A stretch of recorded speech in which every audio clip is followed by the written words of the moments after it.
નમસ્કાર મિત્રો, હું છું આપનો બિરજુ મકવાણા। શિયાળો ચાલુ થઈ ગયો છે તો સૌને શરદી, ઉધરસ અને કફની કોમન તકલીફ થતી હોય છે। તો આપણે આજે એના માટે ઉકાળો બનાવવાના છીએ કે આ ઉકાળો તમે શક્ય હોય તો એક બોટલમાં ભરી, સ્ટીલની બોટલ હોય છે જે 24 કલાક ગરમ પાણી રાખે છે,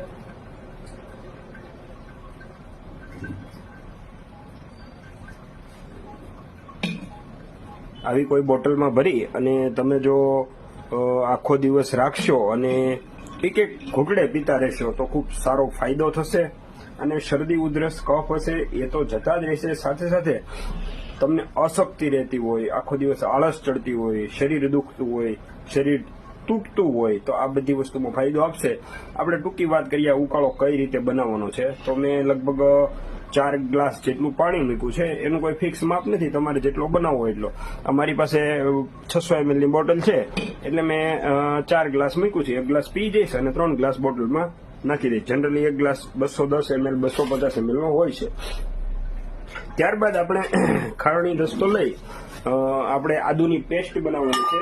સપોઝ કે આ આદુ છે મેં થોડું નાખી દીધું છે, બરાબર, છતાં પણ તમારી સામે બનાવવા માટે આપણે આદુ છે તેને ખાંડી નાખવાનું છે આ રીતે વ્યવસ્થિત, બરાબર। આ આદુ આપણે ખાંડી અને એમને જે ઉકાળો બની રહ્યો છે, પાણી ઉકળી રહ્યું છે એની અંદર વ્યવસ્થિત નાખી દેવાનું છે, બરાબર। આ પેસ્ટ આપણી તૈયાર થઈ ગઈ છે આદુની, બરાબર, તો તે આમાં નાખી દેવાની છે।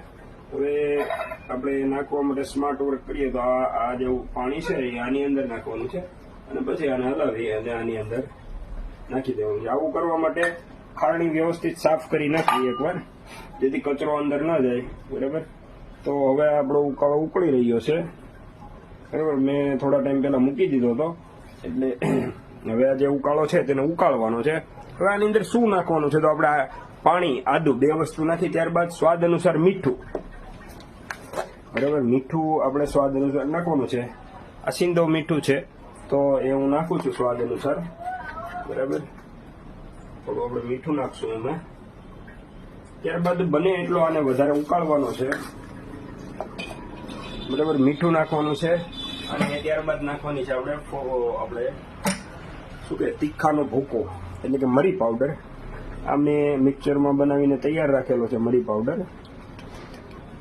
બરાબર। આ મરી પાવડર છે જે તમે જોઈ શકો છો। તમે પણ આવી રીતે મિક્સરમાં બનાવી અને તૈયાર રાખી અને પછી આની અંદર નાખી શકો છો। આ મરી પાવડર નાખવાનો છે,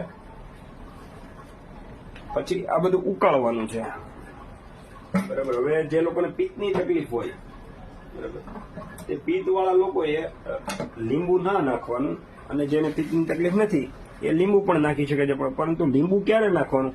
જ્યારે આ ઉકાળો છે તે ઉકળીને રેડી થઈ જાય અને પછી તમે ગાળો છો, એ ગાળો છો ત્યારે લીંબુ નાખવાનું છે, જેથી એનો સ્વાદ ખરાબ ન થઈ જાય, બરાબર। એટલે આ ઉકાળવાનું છે ફૂલ, આપણે જેટલું વધારે ઉકળશે એટલો વધારે ટેસ્ટ પકડશે, રાઈટ। હવે આ જો તમે તમારી સામે હવે ઉકળવાની તૈયારી છે, બરાબર। આ ઉકાળો આવી રીતે ઉકળી રહ્યો છે, તેની અંદર તમે સમજાઈ ગયું ને શું નાખવાનું છે? પાણી, આદુ, મરીનો ભૂકો, ફુદીનો હોય તો ફુદીનાની ચટણી જે આપણે પેસ્ટ બનાવીને, અને મરીનો ભૂકો, છેલ્લે લીંબુ, આ જ્યારે ઉતરી જાય ત્યારે આપણે ઉકાળી લઈએ અને પછી ઉતારીએ ત્યારે, અને ત્યારબાદ થોડું સંચળ સ્વાદાનુસાર, કારણ કે જો સંચળ તમે ઉકાળવામાં નાખશો તો ખરાબ વાસ આવવા મળશે। તો આવો સરસ મજાનો ઉકાળો તમે ઘેરે પરિવાર સાથે પીશો તો તમને ખૂબ એનર્જી ડ્રિંક તરીકે કામ કરશે અને ખૂબ સારી એવી હેલ્થ રહેશે, શરદી, ઉધરસ, કફમાં ખૂબ ફાયદો આપશે।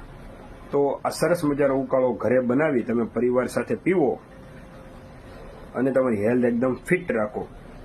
આવી અવનવી ટિપ્સ માટે જો સારું લાગે તો અમારી ચેનલને ફોલો કરી લેજો, જો આ રીતે ઉકળી રહી છે, અને આ સરસ મજાનો વિડીયો દરેકને શેર કરજો। બસ હવે આપણે આને ગાળી લેવાનો છે, પરંતુ વિડીયો લાંબો નથી બનાવવો એટલે આપણે વિડીયો અહીં પૂર્ણ કરીએ છીએ। બધાને શેર કરજો અને તમે આવો ઉકાળો પીવો છો કે નહીં તે કોમેન્ટ અવશ્ય કરજો।